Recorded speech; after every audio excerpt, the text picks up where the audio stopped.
Bismillahirrahmanirrahim. Assalamualaikum warahmatullahi wabarakatuh. Alhamdulillahirabbil alamin. Allahumma shalli ala sayyidina Muhammad wa ala ali sayyidina Muhammad. Para kaum muslimin dimanapun anda berada, gimana kabarnya?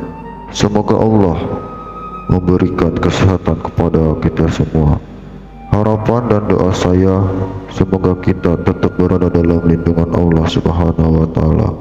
Di video kali ini, saya akan membahas sedikit tentang ciri-ciri ahli sedekah yang dilempar oleh malaikat ke neraka. Berikut 5 ciri-cirinya.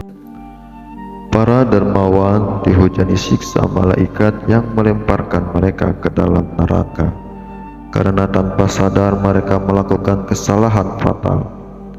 Meski Allah telah menetapkan rizki setiap individu sesuai kebutuhannya, perbuatan tidak disengaja para ahli sedekah membuat mereka jatuh ke dalam jurang neraka.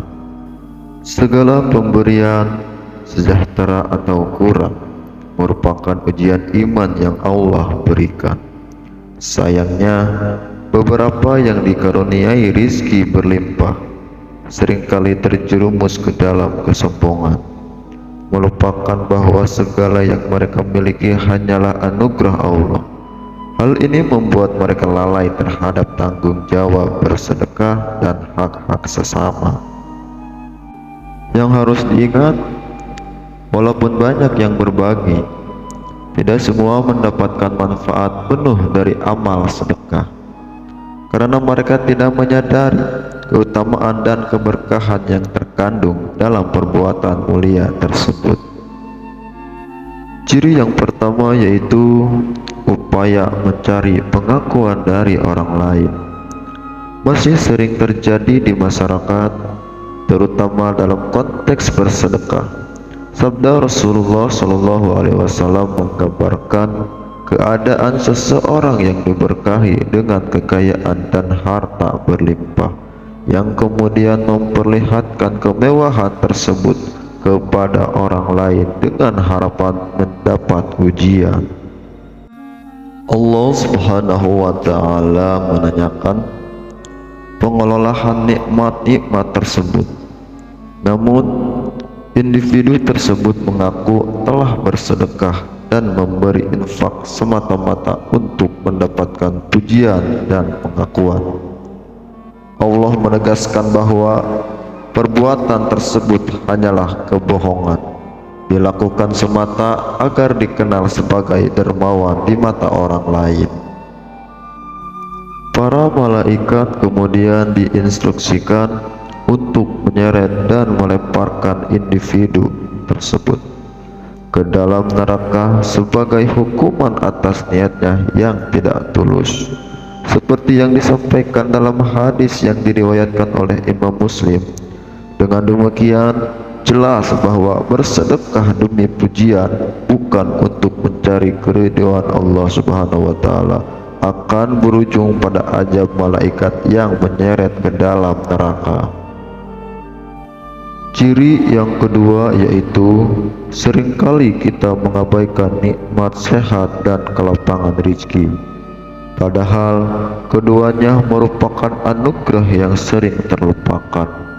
Kesehatan memungkinkan manusia menggali rezeki yang telah Allah sediakan. Namun ketika kita meraih rezeki, terkadang kita menunda atau bahkan lupa untuk berderma. Tanpa disadari, rezeki yang kita terima sebenarnya memiliki hak bagi orang-orang yang kurang beruntung, dan menunda sedekah bisa berdampak pada penundaan rezeki dari Allah Subhanahu wa Ta'ala. Seseorang bertanya kepada Rasulullah tentang bentuk sedekah yang paling utama, dan Rasulullah menegaskan bahwa memberikan sedekah ketika masih sehat dan berkecukupan adalah yang terbaik. Rasulullah memperingatkan agar tidak menunda sedekah hingga saat-saat genting. karena hal tersebut bisa berujung pada pengurangan nikmat sehat atau bahkan pencabutan sementara. Sebaiknya kita dianjurkan untuk memberikan sedekah saat tubuh masih sehat dan kebutuhan terpenuhi, agar tidak mengabaikan hak orang lain atas rezeki yang kita peroleh. Ciri yang ketiga yaitu sedekah kepada orang terdekat dahulu. Al-Baqarah ayat 215 menunjukkan bahwa urutan pemberian sedekah memiliki peran penting ketika ditanya tentang apa yang seharusnya dinafkahkan. Allah menegaskan bahwa harta tersebut sebaiknya diberikan kepada orang tua, kerabat dekat, anak yatim, orang miskin, dan musafir. Ayat ini mengungkapkan bahwa tidak perlu bingung mencari penerima sedekah, karena Allah telah memberikan panduan yang jelas. Pentingnya memberikan sedekah kepada orang tua dan kerabat diutamakan, dengan harapan mendapatkan keberkahan ganda dari pahala sedekah dan berkelanjutan silaturahmi.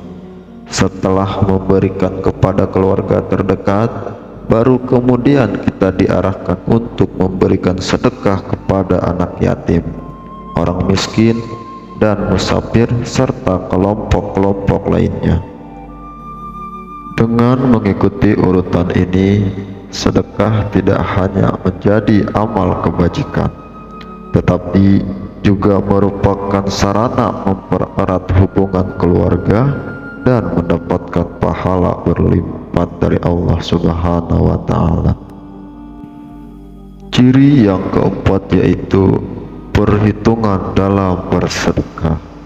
Dalam memberikan sedekah, sebaiknya kita mengikuti prinsip kebijakan yang seimbang. Tidak perlu berlebihan, namun juga tidak boleh pelit atau kikir. Saat memberikan sedekah, tidak perlu terlalu memikirkan hitung-hitungan yang dapat meresahkan hati. Sebaiknya berikan sedekah sesuai dengan kemampuan, tanpa memaksa diri untuk memberikan jumlah yang besar jika belum mampu melakukannya. Rasulullah SAW menyarankan agar kita memberikan sedekah tanpa terlalu memperhitungkan, karena Allah lah yang akan menghitung dan membalas pemberian kita. Penting untuk menghindari sifat kikir, karena Allah juga akan memperlakukan kita dengan sikap yang serupa. Dengan demikian, memberikan sedekah dengan tulus dan tanpa memaksakan diri akan mendatangkan berkah dan kebaikan dalam kehidupan. Ciri yang kelima yaitu mengungkit amal sedekah. Salah satu perilaku yang tidak baik dalam bersedekah adalah merendahkan orang yang pernah kita bantu, seakan-akan kita telah memberikan bantuan karena kita merasa berjasa. Jika terjadi konflik dengan penerima sedekah di masa depan, pemberi sedekah bisa saja mengungkit kebaikan yang pernah dilakukannya, seolah-olah tanpa bantuannya penerima sedekah tak akan mampu mencapai apapun. Tindakan mengungkit-ungkit sedekah ini jelas bertentangan dengan ajaran Allah, seperti yang disebutkan dalam surah Al-Baqarah ayat 264, di mana Allah melarang orang beriman untuk merugikan pahala sedekah dengan menyombongkan atau menyakiti perasaan penerima. Maka dari itu sangat tidak disyaratkan untuk menciptakan konflik dengan mengungkit-ungkit bantuan yang pernah diberikan kepada orang lain. Tindakan ini tidak hanya bisa menyakiti perasaan penerima sedekah, tetapi juga dapat memutus tali silaturahmi. Menurut ajaran Islam, memutuskan hubungan silaturahmi dapat menyulitkan seseorang dalam mendapat rezeki. Oleh karena itu, hindarilah perilaku mengungkit-ungkit sedekah sebagai salah satu ciri orang yang tidak tulus dalam beramal, seperti yang disebutkan dalam penutup teks ini. Semoga bermanfaat dan wassalamualaikum warahmatullahi wabarakatuh.